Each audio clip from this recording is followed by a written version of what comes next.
بسم اللہ الرحمن الرحیم۔ السلام علیکم ورحمۃ اللہ وبرکاتہ۔ عزیز طلباء، امید ہے آپ خیریت سے ہوں گے۔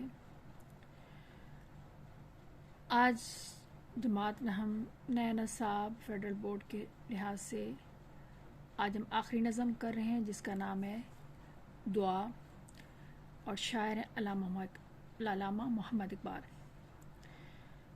آج میں اس کے آپ کے 4 شعر اشعار کی تشریح کراؤں گی، اس کے بعد پھر اگلے 4 اور پھر 3 اور پھر سوال جواب۔ یہ نظم کم از کم 3 سے 4 ویڈیو پر مشتمل ہے۔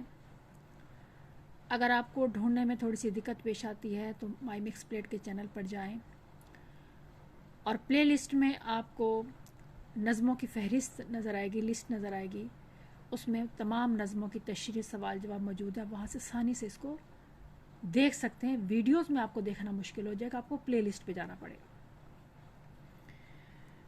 شروع کرنے سے پہلے آپ یہ 2-3 جملہ علامہ اقبال کے بارے میں اگر تشریح شروع کرنے سے پہلے یہاں پہ دیکھیں، اس جگہ پہ لکھ لیں گے اور اس کے بعد یہ والے جملے لکھیں گے تو آپ کو انشاءاللہ تعالیٰ آپ کا جو تاثر ہے ممتحن کے سامنے وہ بہت اچھا پڑے گا۔ علامہ اقبال نے اردو فارسی میں پرسوز اور ولولہ انگیز شاعری کی۔ انہوں نے اپنی شاعری کے ذریعے ملت اسلامیہ کے تن مردہ میں یعنی مردہ جان میں زندگی کی لہر دوڑا دی۔ انہوں نے اپنے اثر کلام سے عالم اسلام کو گراں خوبی سے بیدار کیا۔ ٹھیک ہے، شعر نمبر 1 ہے یہی میری نماز، ہے یہی میرا وضو، میری نواؤں میں ہے میرے جگر کا لہو۔ جو بچے اہل لغت لکھنا چاہتے ہیں وہ لکھ لیں۔ نوا کا مطلب ہوتا ہے آواز، جگر کا مطلب ہوتا ہے کلیجہ، اور لہو کا مطلب ہوتا ہے خون۔ ٹھیک ہے، اس میں یہی مشکل لفظ ہیں۔ شاعر کا نام لکھیں گے علامہ محمد اقبال، نظم کا نام لکھیں گے دعا، تشریح 2 نقطے اور ڈیش ڈال کے۔ اس کا مطلب ہوتا ہے کوئی چیز ایکسپلین کریں، تفصیل سے بیان کریں۔ سب سے پہلے یہ لکھیں گے اقبال نے اچھا کوئی بھی 2 اشعار آ جائیں، آپ نے سب سے پہلے یہ والے جملے لکھنے ہیں، اس کے بعد یہ والا پیراگراف لکھنا ہے، اس کے بعد تشریح شروع کرنی ہے۔ ٹھیک ہے، حوالہ آپ نے ضرور دینا یہاں پہ اس والی نظم کے لیے کہ نظم کیوں لکھی گئی۔ اقبال نے یہ نظم اس وقت لکھی جب 1932 میں گول میز کانفرنس میں شرکت کے لیے لندن گئے۔ وہاں سے فارغ ہو کر ہسپانیہ کا دورہ کیا۔ مسلمان سلاطین یعنی بادشاہوں نے قرطبہ کو اپنا دارالحکومت قرار دیا۔ ہسپانیہ کا جو دارالحکومت تھا وہاں قرطبہ تھا۔ یہ نظم اقبال نے یعنی علامہ اقبال نے قرطبہ کی جامع مسجد میں بیٹھ کر تخلیق کی یعنی لکھی۔ یہ مسجد زوال کے بعد عیسائی حکمرانوں نے گرجا میں تبدیل کر دی، یعنی جب مسلمان پر زوال آنے لگا، مسلمانوں کے ہاتھوں قرطبہ جو ہے نا وہ عیسائیوں کے پاس چلا گیا، تو انہوں نے اس مسجد کو گرجا گھر میں تبدیل کر دی۔ اسی علمی یعنی اسی دکھ کے اثرات اقبال کی نظم میں جا بجا نظر آتے ہیں، جگہ جگہ ملتے ہیں۔ شاعر نے شعر میں عشق حقیقت کا ذکر کیا ہے کہ شاعر اللہ سے محبت اور اپنے رابطے کا ذکر کرتے ہوئے یعنی تعلق کا ذکر کرتے ہوئے کہتے ہیں کہ میرا خدا سے تعلق اتنا مضبوط ہے کہ میرا عشق حقیقی اس ذات سے انتہا تک پہنچ جاتا ہے۔ تو ایسی حالت میں جب میں خدا سے فریاد کرتا ہوں یا اس کو پکارتا ہوں تو میری ذات کا ایک ایک حصہ اللہ سے رابطے میں ہوتا ہے۔ شاعر نے مبالغہ رئی سے کلام میں دلکشی پیدا کی۔ مبالغہ رئی کا مطلب ہے حد سے زیادہ بڑھ کر، جس کا حقیقت سے کوئی تعلق نہ ہو، اس سے بڑھ کر یعنی بات کرنا، اس کو کہتے ہیں مبالغہ رئی۔ حد سے زیادہ تعریف یا حد سے زیادہ کسی چیز کو بیان کرنا۔ بقول شاعر جب میں اللہ کے سامنے اپنی دعا کرتا ہوں تو میرے جگر کا لہو بھی فریاد میں ڈھل جاتا ہے، یعنی میرے جگر کا لہو بھی فریاد کرنے لگتا ہے، اور یہی فریاد میری نماز اور وضو کا روپ دھار لیتی ہے، اور میری جو وہ دعا ہوتی ہے یا میری وہ ساری جو ہے نا وہ میری نماز اور وضو کا روپ دھار کر یعنی میں اللہ کے آگے سجدہ ریز ہو جاتا ہوں۔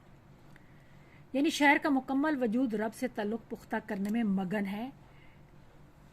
شاعر مکمل توجہ سے عبادت کر کے اللہ کا حق ادا کرتے ہیں،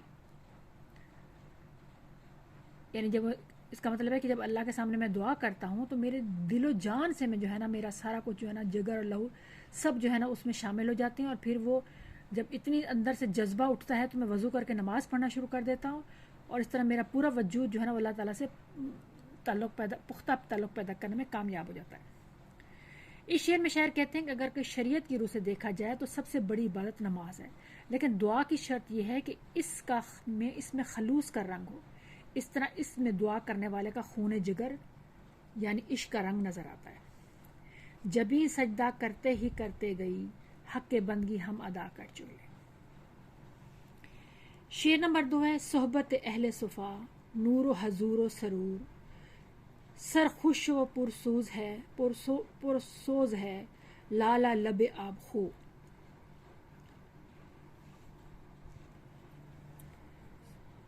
لالے لبا آب جو۔ اب اس کے الفاظ معنی کر لیتے ہیں، جن بچوں نے حل لغت کرنی ہے تو ان کے الفاظ معنی میں آپ کو بتا دیتی ہوں۔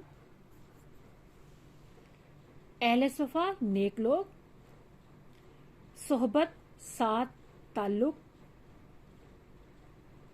نور یعنی روپ چہرے کی چمک دمک، روشنی بھی جسے مطلب ہو سکتا ہے، حضور سامنے خدمت میں بارگاہ میں کسی کے سامنے حاضر ہونا، سرور کہتے ہیں کیف خوشی یا لذت کو، سرخوش کہتے ہیں مسرور مگن یا بے خود یا مست ہونا، پرسوز کہتے ہیں درد بھرا یا اثر میں ڈوبا ہوا، لالا کہتے ہیں ایک پھول کا نام ہے، لب آبجو ندی کا کنارہ، ٹھیک ہے، یا آپ اس کے لغت کر سکتے ہیں۔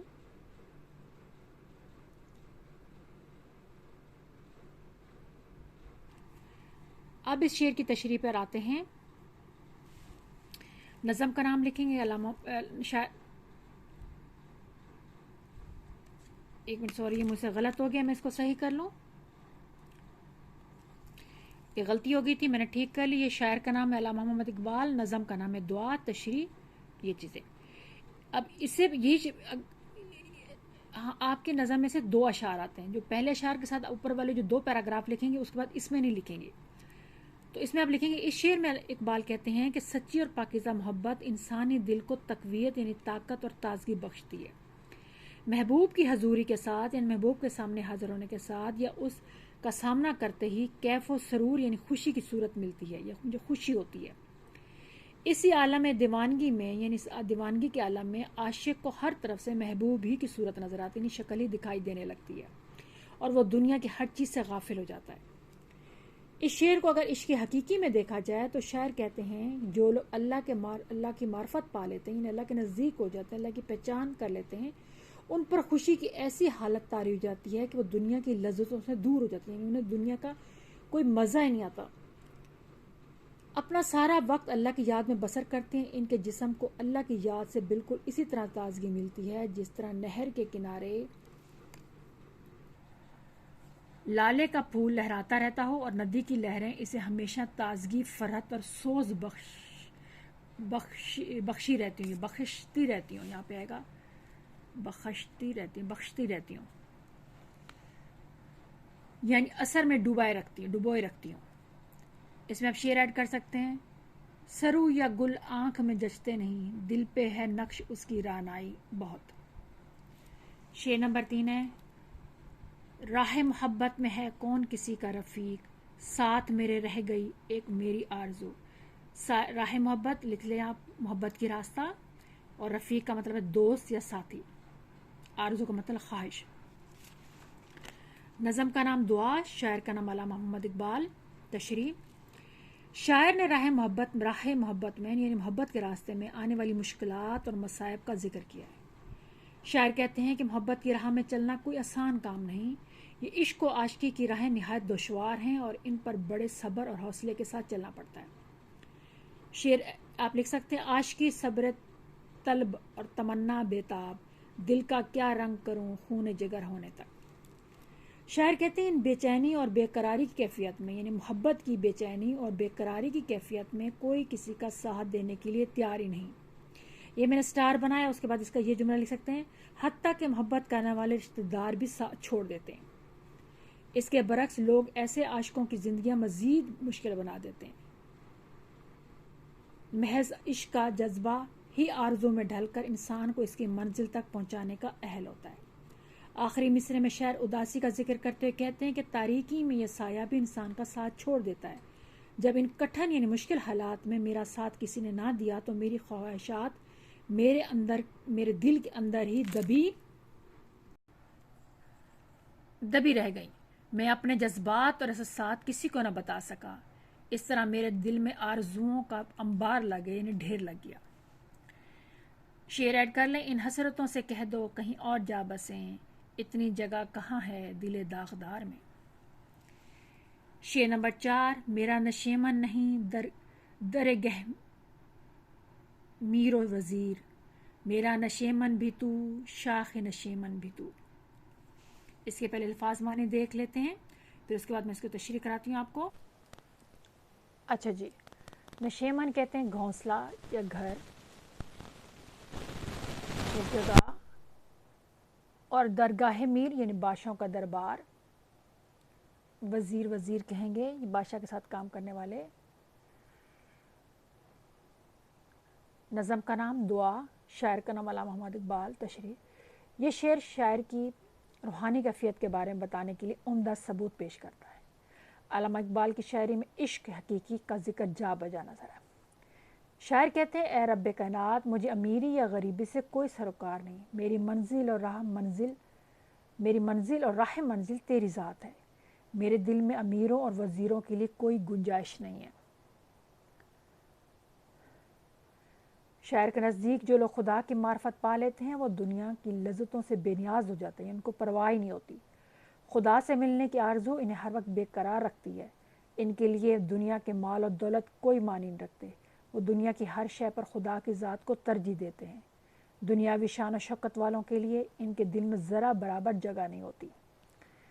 ان کی نظر میں شوکت جچتی نہیں کسی کو، آنکھوں میں بس رہا ہے جن کے جلال تیرا.